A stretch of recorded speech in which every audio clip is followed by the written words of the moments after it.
Basidio mycetes. Okay, जिसको बच्चा हम कॉमनली किस नाम से जानते हैं, क्लब फंजाई। अब बच्चा एस्कोमाइसिटीज की तरह ना इसमें भी हायर फंजाइज आती हैं, ठीक है, और ये भी सेप्टेट है, बट इसकी ना कुछ खासियत है जिसकी वजह से आप ना बड़ी आसानी से पहचान लोगे कि these are the club fungi, ठीक है। तो there are two special characters, ठीक है, ऑफ क्लब फंजाई, ठीक है। First one is dolipore septum and second one is बच्चा क्लैम्प कनेक्शन। क्लियर है। अब बच्चा ये डोलीपोर सेप्टम क्या है? एक्चुअली बच्चा नॉर्मली जब हमने सेप्टा की बात की थी तो हमने बोला था ना ऐसे ही नॉर्मल डिवीज़न है, लेकिन अगर आप इसके केस में सेप्टा देखोगे ना तो आपको ना वो कुछ इस शेप में दिखेंगे, समथिंग लाइक ऐसे करके, ठीक है। और ये ऐसा क्यों है, ठीक है, एक्चुअल में बच्चा अगर आप इसको थोड़ा सा ब्रॉड करके देख लोगे ना, मैग्नीफाई, तो इनकी शेप पता कैसे है, कुछ ऐसी, something like this one. Clear.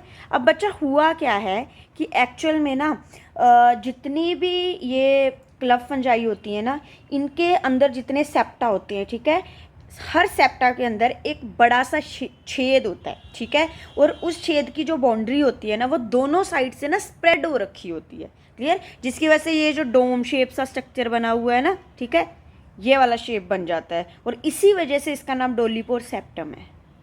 Wording clear है, ठीक है। सो वन आप कह सकते हो big pore present in the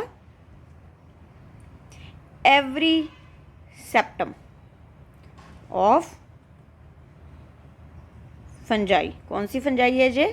club fungi है। And the boundaries of these pores spread at both sides, ठीक है, and due to this there is appearance of,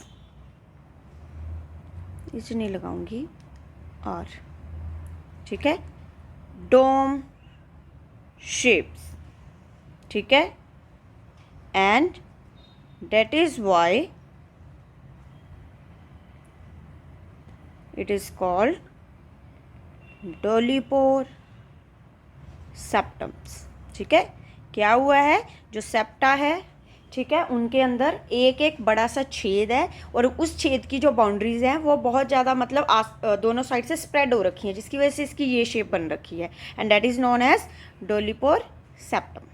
clear है बेटा।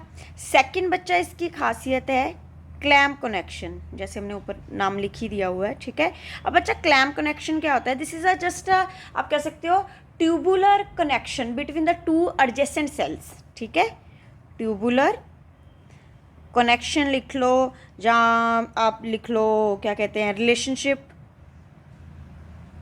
ठीक है, between two adjacent sales. Adjacent लिख लो जहाँ neighbouring cells. Clear, मतलब जब आप इसको देखोगे ना तो बच्चा होता क्या है इनके केस में,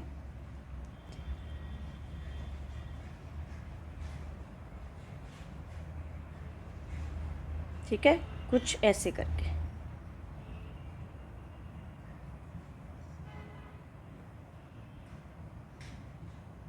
ठीक है, this one is clamp connection.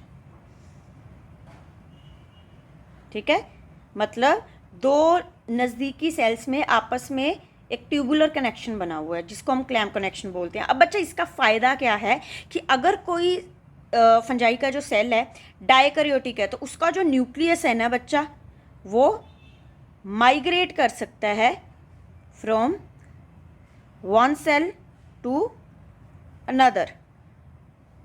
ठीक है, जब मैं बोलूँ नियर बाय सेल, ठीक है, थ्रू दिस क्लैम्प कनेक्शन। मतलब बेसिकली ये जो है किसी भी मोनोकैरियोटिक सेल को डाइकैरियोटिक में कन्वर्ट कर सकता है उसके पास वाले से उसको न्यूक्लियस ला के देके। वर्डिंग समझ आई? ठीक है। अब बच्चा अगर बेसिडियोमाइसिटीज के केस में रिप्रोडक्शन की बात की जाए तो एसेक्सुअल रिप्रोडक्शन जनरली इनमें बहुत कम देखी जाती है, अगर हो तो फ्रेगमेंटेशन के थ्रू होती है। ठीक है, लेकिन हाँ सेक्सुअल रिप्रोडक्शन इसमें देखी जाती है। जो इसकी सेक्सुअल रिप्रोडक्शन है ना वो नॉर्मली एस्कोमाइसिटीज वाली फंजाइस की तरह ही है, बस इसमें एक स्पेशल केस आ चुका है डेट इज क्लैम्प कनेक्शन, जिसकी वजह से वो थोड़ी सी बदल गई है। तो होता क्या है बच्चा, सेम प्रोसीजर कि फर्स्ट नंबर पे क्या होगा, दो जो हाइफीज हैं वो एक दूसरे के क्लोज आएंगे। ठीक है, टू हाइफी, ठीक है, get close to each other. Clear? This is the first diagram. ठीक है, सेकेंड डायग्राम में उनकी जो टिप है वो एक दूसरे के साथ कांटेक्ट में आ जाएगी। क्लियर? एंड थर्ड डायग्राम में आपको कुछ ऐसी स्ट्रक्चर देखने को मिलेगी। ठीक है, डेट इज डाइकैरियन, मतलब जैसे ही एक्चुअल में यहाँ क्या हुई है, फ्यूजन ऑफ सेल। ठीक है, जहाँ से ये टिप से जुड़े थे। ठीक है, fusion of cell. Clear?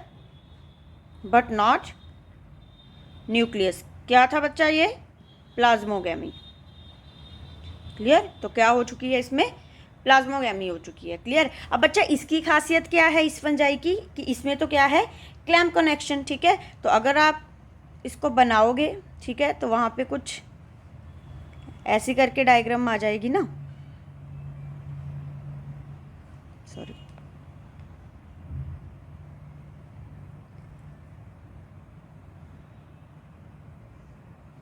Right. ठीक है, तो यहाँ पे क्या आ चुका है, क्लैम्प कनेक्शन, जो कि इस फंजाई की खासियत है ना।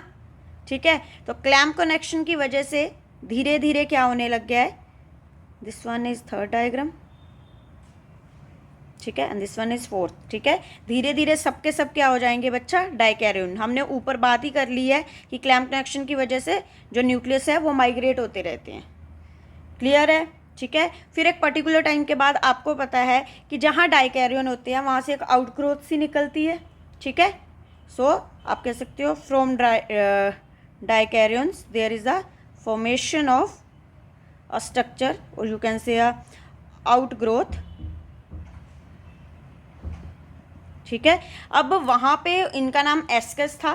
ठीक है, लेकिन यहाँ इनकी दूसरी टर्मिनोलॉजी है, डेट इज बेसिडियम। क्लियर? फिर क्या होगा बच्चा, ये जो डाइकैरियंस हैं ये इस साइड मूव करने लग जाएंगे। ठीक है, और फर्दर स्ट्रक्चर क्या आ जाएगी,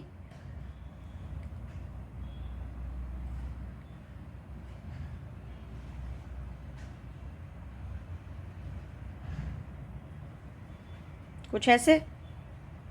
ठीक है, जैसे ही ये इसमें चले जाएंगे बेसिडियम में। ठीक है, so there is a fusion of nucleus. ठीक है, और इस चीज को हम क्या बोलते हैं बच्चा, कैरियोगैमी।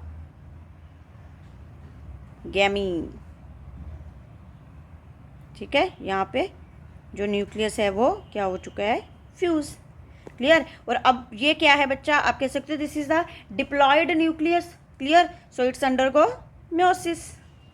ठीक है, म्योसिस के दौरान यहाँ पे क्या हो रहा है, हम इधर को ले जाते हैं थोड़ा सा। ठीक है बच्चा,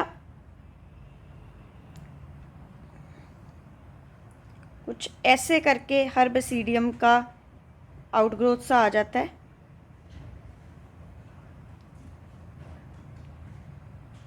समथिंग लाइक दैट।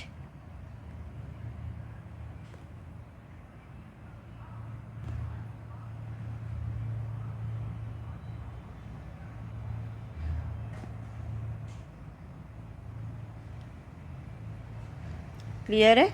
ठीक है, और म्योसिस होने पे यहाँ पे तो 4 हो जाएंगे ना, रिडक्शनल डिवीजन है, और ये सारे न्यूक्लियस बच्चा ये जो आउटग्रोथ सी बनी हुई है ना इनके अंदर चले जाएंगे। क्लियर? तो उसके बाद जैसे ही ये इनके अंदर चले जाएंगे, ठीक है, एक पर्टिकुलर टाइम के बाद ये सारे एक्चुअल में क्या हैं, स्पोर्स, ठीक है। यहाँ वर्डिंग क्या होगी इनके लिए, बेसिडियोस्पोर्स, ठीक है। और एक पर्टिकुलर टाइम के बाद बच्चा इनकी क्या हो जाएगी, आप बोलोगे जर्मिनेशन। क्लियर है, ठीक है। तो इनकी क्या हो जाएगी, आप कह सकते हो germination, germination of spores. Clear. और ये वापस इसी हाइफी में कन्वर्ट हो जाएंगे। तो that is what, sexual reproduction. Simple था ना, दो हाइफी नज़दीक आए, वो टिप से अटैच हुए, टिप से अटैच होने के बाद उनमें प्लाज्मोगैमी हो गई। प्लाज्मोगैमी क्या होता है, सेल की फ्यूजन हो गई बट न्यूक्लियस की फ्यूजन नहीं हुई, ठीक है। अब इसकी खासियत क्या थी क्लब फंजाई की, कि इसके पास क्लैम्प कनेक्शन थे, ठीक है। तो जहाँ से फ्यूजन हुई थी वहाँ तो डाइकैरियन थे, क्लैम्प कनेक्शन की वजह से हर सेल डाइकैरियन हो गया, ठीक है। जहाँ जहाँ से डाइकैरियन बने वहाँ वहाँ से आउटग्रोथ निकली, जिसको हम बेसिडियम बोलने लग गए, ठीक है। फिर वो जो डाइकैरियन थे, जो वो दो न्यूक्लियस थे, वो बेसिडियम के अंदर चले गए, वहाँ पे उनकी फ्यूजन हो गई, जिसको हम कैरियोगैमी बोलते हैं, ठीक है। और फ्यूजन उनके बाद वो डिप्लॉयड न्यूक्लियस हो गए, फिर उसकी हो गई म्योसिस। म्योसिस होने के बाद हर बेसिडियम के अंदर चार चार, आप ऐसे कह सकते हो कि क्या आ चुके हैं, डेट इज स्पोर्स, ठीक है। जो कि स्पेसिफिकली एक पर्टिकुलर टाइम के बाद जर्मिनेट होंगे और दोबारा से न्यू हाइफीज बना देंगे, ठीक है। जब मैं बोलूं फुल बॉडी माइसीलियम बना देंगे। क्लियर है बच्चा, ठीक है। This is what, sexual reproduction, done, ठीक है। अब बच्चा इसके अलावा इसमें एक और टाइप ऑफ रिप्रोडक्शन होती है, डेट इज स्पर्मेटाइजेशन, ठीक है। Spermatization, clear. अब बच्चा स्पर्मेटाइजेशन उन्हीं फंजाई में होती हैं जो फंजाई जो हैं आप कह सकते हो रस्ट डिसीजेस करती हैं, ठीक है।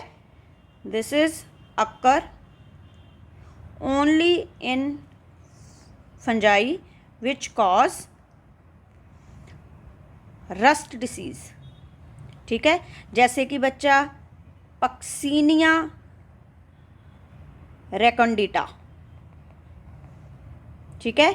ये क्या करती है, ब्राउन रस्ट, ठीक है। ऐसे ही पक्सीनिया ग्रैमिनिस, ठीक है, ये क्या करती है बच्चा, ब्लैक रस्ट। क्लियर है बच्चा। याद रखना बच्चा, जो पक्सीनिया है ना, ये एक हिट्रोसियस आप कह सकते हो फंजाई है, ठीक है। हिट्रोसियस फंजाई, ठीक है। इट मीन्स कि इसको अपना लाइफ साइकिल कंप्लीट करने के लिए दो होस्ट चाहिए। जैसे कि इसका प्राइमरी होस्ट कौन होता है बच्चा, वीट, ठीक है। और दूसरा सेकेंडरी होस्ट जो है वो कौन होगा, ज़्यादातर होता है बार्ले। क्लियर है, डन। इसके अलावा बच्चा अदर एग्जाम्पल्स ऑफ बसीडियो माइसिटीज, सबसे ज़्यादा जो आपसे पूछी भी जा सकती है, फर्स्ट वन इस बच्चा पफ बॉल्स, ठीक है। इसकी एक खासियत है बच्चा, ये ना देखने में अगर आप इसकी फ्रूटिंग बॉडी देखोगे ना बहुत सुंदर है, ठीक है। और इतनी सुंदर है कि जैसे ही हम इसको टच करने का दिल करता है और हम इसको टच करते हैं, ठीक है, तो बच्चा इसकी फ्रूटिंग बॉडी जो है वो बर्स्ट हो जाती है, वो भी बड़ा वायलेंटली, हम डर जाएंगे एक मिनट में, ठीक है। और वहाँ से एक ब्लैक सा पाउडर रिलीज होता है। क्लियर है। सो दिस इज आप कह सकते हो ब्यूटीफुल फंजाई, ठीक है, हैव ब्यूटीफुल फ्रूटिंग बॉडीज, ठीक है, विच बर्स्ट इफ टच। क्लियर है। इसकी बच्चा बेस्ट एग्जाम्पल है क्लैविटिया, ठीक है, जहाँ पूरा नाम था उसका क्लैविटिया, हाँ सही है, ठीक है। क्लैविटिया बच्चा, क्लैविटिया को आपको थोड़ा सा याद रखना है। रीज़न बच्चा, क्लैविटिया से ना हमें एक ड्रग मिलता है, ठीक है, डेट इज़ क्लैवटिन। क्लियर। और ये जो ड्रग है ना बच्चा, this is anti cancer medicine के ट्रीटमेंट, कैंसर के ट्रीटमेंट के लिए इस्तेमाल किया जाता है। क्लियर। तो ये थोड़ा सा प्लीज़ याद रखिएगा। सेकंड वन बच्चा, इसकी बेस्ट एग्जांपल है मशरूम, ठीक है। मशरूम को हम साइंटिफिकली क्या बोलते हैं, एगेरिकस, ठीक है। सबसे टेस्टी जो मशरूम है, ठीक है, डेट इज़ एगेरिकस बाइस्पोरस। क्लियर। एक बहुत पॉइजनस भी होती है, उसको बोलते हैं एमेनिटा, ठीक है, एमेनिटा, यस, ठीक है, मोस्ट पॉइजनस मशरूम। क्लियर। इसके अलावा बच्चा यहाँ आपको याद रखना है अबाउट स्मट फंजाई, ठीक है बच्चा। स्मट फंजाई जो हैं, ठीक है, ये वो वाली फंजाइज होती हैं, ठीक है, जिसके केस में आप ऐसे कह सकते हो जो फंजाई है ना, it affect the seeds of the plants. Clear? This fungi affect the seeds of plants. Clear बच्चा? Best example Ustilago, maydis. ठीक है बच्चा, मेडिस इसकी स्पीशीज़ का नाम क्यों है? क्योंकि ये ना बेसिकली कौन सी प्रॉब्लम करती है? स्मट ऑफ मेज, और साइंटिफिक नेम मेज का जिया मेज है. क्लियर? एक और होती है डेट इज यूस्टिलेगो, आप कह सकते हो डेट्स नेम इज ट्रिटिकाई. ठीक है, and this is the smut of wheat, और वीट का साइंटिफिक नेम क्या है बच्चा? ट्रिटिकम एस्टाइवम. क्लियर है? ठीक है बच्चा, इनको आपको थोड़ा सा याद रखना है क्योंकि ये कहीं कहीं पूछे गए हैं questions. Okay, and this is what? Basidiomycetes. Done.